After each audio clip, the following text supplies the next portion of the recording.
So we're doing this. I'm Christy Gerloff.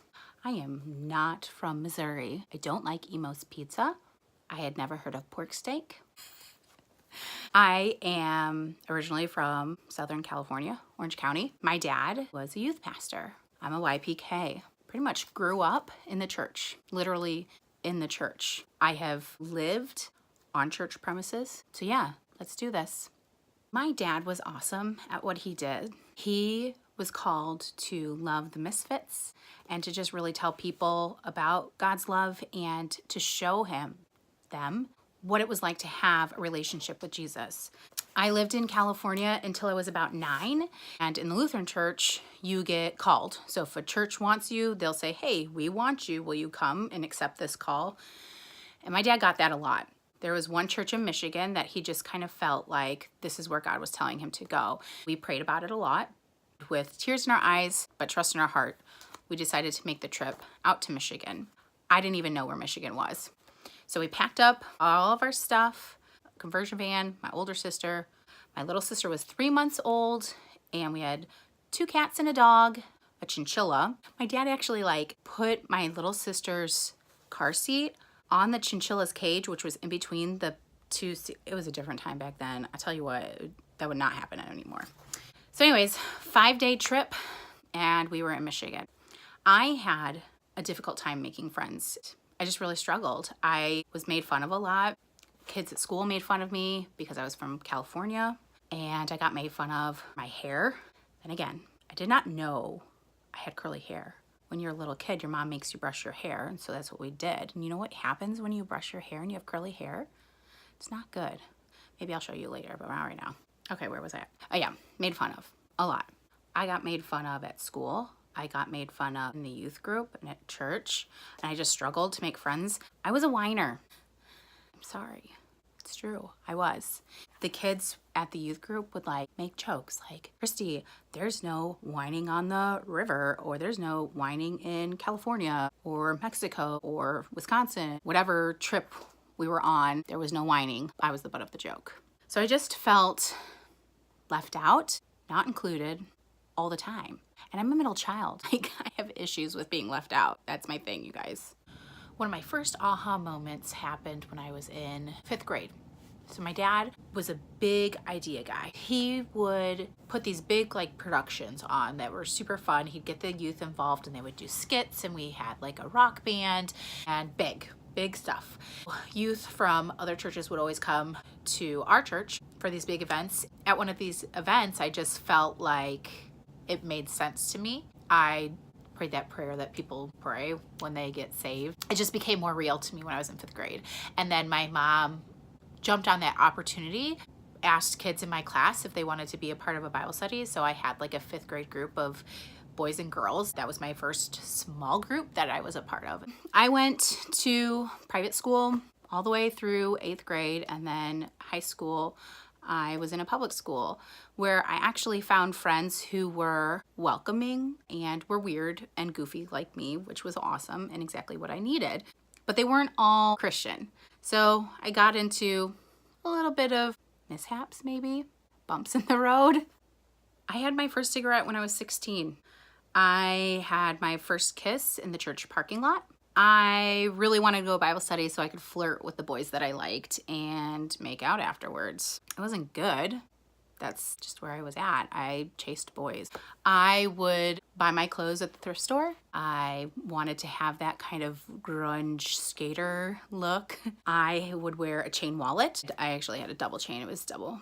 The wallet was purple and sparkly. It was awesome. I might have it somewhere still. At high school, I was just involved in youth all the time. We had Bible study on Wednesday nights, but like I said, I liked mostly to flirt with boys, so I wasn't really paying attention a lot that I remember.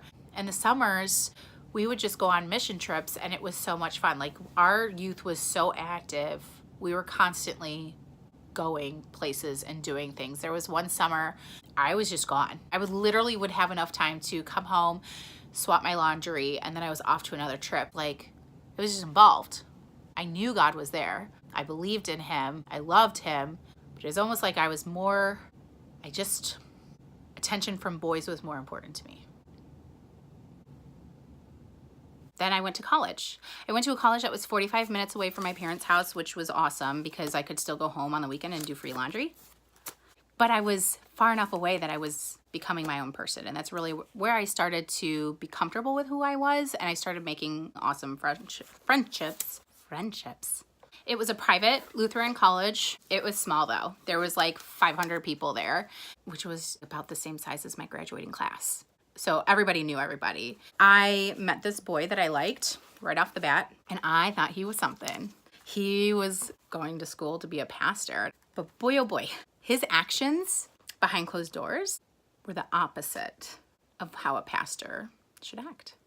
Behind closed doors, he would ask me to do things that just kind of make me sad today and ashamed. One line he said to me was, "It's okay, because we're going to get married anyway. It doesn't really matter." Yeah, that relationship lasted 3 months. But those things I can never get back. The summer after my freshman year at college, my dad got a call to the church that I was attending. So my family ended up moving to where I was living. I worked at Red Robin. I had a good mix of friends. I was a smoker, a drinker, and a boy attention seeker. I partied a lot. I had lots of friends and we would just go out. I still would make it to church on Sunday mornings, but I wasn't really like, I was just going to church to kind of make my parents happy. I have this one friend though. She was an atheist. I worked with her. She was bisexual. And one day she just came up to me and she's like, "I don't get you." She goes, you're a Christian, but you drink and you smoke and you do other things. And I don't get it. You're not normal. And I just kind of was like, yeah, God loves me despite me being a sinner. Like he knows that I'm a sinner. And maybe I was using that as a crutch to like, okay, my lifestyle and what I was doing then, but it spoke to her and she ended up going to church, and her dad, who was an alcoholic, ended up getting saved and becoming guitarist at the church that they attended. And that was pretty awesome. So God used me in my not normal ways. So after college, I didn't know what to do. I was single. I didn't have a teaching job, and I didn't really know what to do. I had a girlfriend that we had kind of become friends with this band who lived in Chicago. She liked the guitarist liked her. So we packed up and we moved to Chicago because why not? And my parents were not behind this, but they supported me still. We moved into an apartment that was in a up-and-coming neighborhood. I was nervous about going to church in the big city. That was like really before Google. So I didn't really know how to find a church. So I just didn't. I had transferred from the Red Robin in Michigan to a Red Robin that was outside of Chicago, and I met a boy there. And I dated him on and off for about 3 years. No, 2 years. It was like every 3 months we would break up though. Emotionally abusive. My mom was pretty sure that I was emotionally abused by him. He would say things to me like, bigger girls shouldn't wear flip-flops and capris and tank tops because they shouldn't show too much skin. Rude. He would tell me, or I should think about the stories that I'm going to tell him before I tell them to him because they might not be interesting to him. That's when I started apologizing a lot for my things that I would say. I used to like feel like, I'm sorry, that's not interesting to people. So yeah, that didn't work out so well. My older sister said, "You should move to Missouri where there are nice boys." I was like, okay. I moved in with my sister. She lived way down on Highway W, surrounded by corn. Nearest person was like a quarter mile away, I guess, which is like weird for me living in cities. It was weird, surrounded by corn. On my 26th birthday, I just remember sitting in my car and I was just crying because I'm like, I'm 26. In my plan, I was supposed to be having kids already. That was my plan. I wanted to be done before I was 30. That was not God's plan. So here I am, surrounded by corn. But I didn't really have any good prospects. And how in the world is someone who's 26, not from Missouri, supposed to meet someone in Warrenton? I didn't know. So where did I go to? The internet. After a year and a half of online dating, I met like 18 different guys in that year and a half. It was crazy. And usually when I would search for guys, I would do non-denominational or Lutheran. I wanted to find closer to Warrenton because all the guys that would pop up in my searches were like, the closest one was Wentzville or Lake St. Louis. Yeah, Lake St. Louis was the closest. I was tired of driving out. So I was like, let's see what Warrenton has to offer. I like cleared my search and I was like, all right, let's see what's kind of close to Lutheran. So I checked a different couple boxes of denominations that were close to Lutheran. Yeah, 2 guys popped up, Jeremy and another guy, and I messaged them both. Hey, fellow Warrentonite.